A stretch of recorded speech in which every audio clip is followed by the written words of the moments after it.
Sebab kita nak terus saja ke Kelantan dalam kehangatan pilihan raya negeri Sabah ke-17 ini. Jangan kita lupakan adik-adik kita yang menduduki peperiksaan SPM. Tapi kita nak lihat bagaimana situasi dan juga suasana di Kelantan di mana calon-calon ini terpaksa menghadapi banjir. Jadi terus saja bersama dengan rakan pelapor kita Nur Alia Ramli untuk cerita pagi Kelantan. Silakan.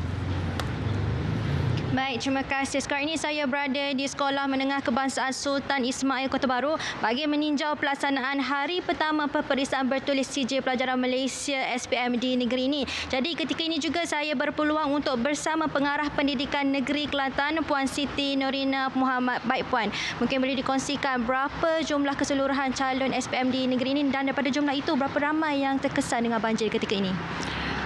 Seramai 27,361 calon menduduki peperiksaan di 286 pusat peperiksaan seluruh negeri Kelantan yang melibatkan seramai 3,180 petugas peperiksaan termasuk pengawas peperiksaan dalam kalangan sukarelawan.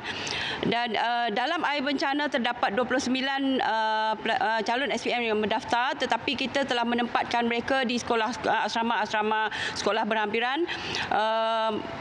Manakala pada hari Ahad seramai 56 calon dari SABK Sekolah Agama Bantuan Kerajaan SMUA Nurul Huda Kajang Sebidang Tumpat yang memang selalunya teruk dilanda banjir.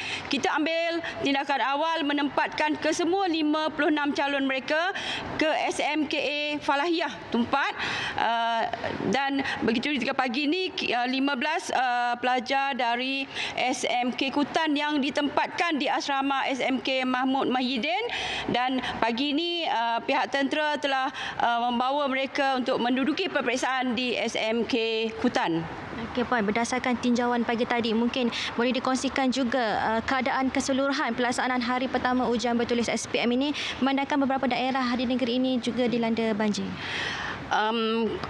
Perjalanan peperiksaan pagi ini berjalan lancar dan kerana kami telah membuat plan kontingensi awal dan mereka semua PPD bersedia untuk menghadapi sebarang kemungkinan. Okay, mungkin boleh kongsikan juga berapa buah pusat peperiksaan di negeri ini yang terjejas banjir dan apakah tindakan yang telah diambil? Tiada pusat peperiksaan yang terjejas banjir setakat ini. Okay, mungkin sedikit nasihat kepada calon-calon SPM di negeri Kelantan ni. Kita mengharapkan anak-anak menghadapi peperiksaan dengan tenang kerana segala bantuan psikososial kita sediakan. Jadi kita mengharapkan kejayaan anak-anak lah. Baik, terima kasih Puan atas perkongsian itu tadi. Saya kira setakat itu dulu perkembangan dari Kelantan. Kembali ke studio. Okey, baik. Terima kasih Nur Alia Ramli untuk perkembangan semasa dari Kelantan. Itu dia berkaitan dengan situasi banjir tapi yang melibatkan adik-adik kita yang menghadapi peperiksaan SPM yang bermula pada hari ini. Okey, Ismail.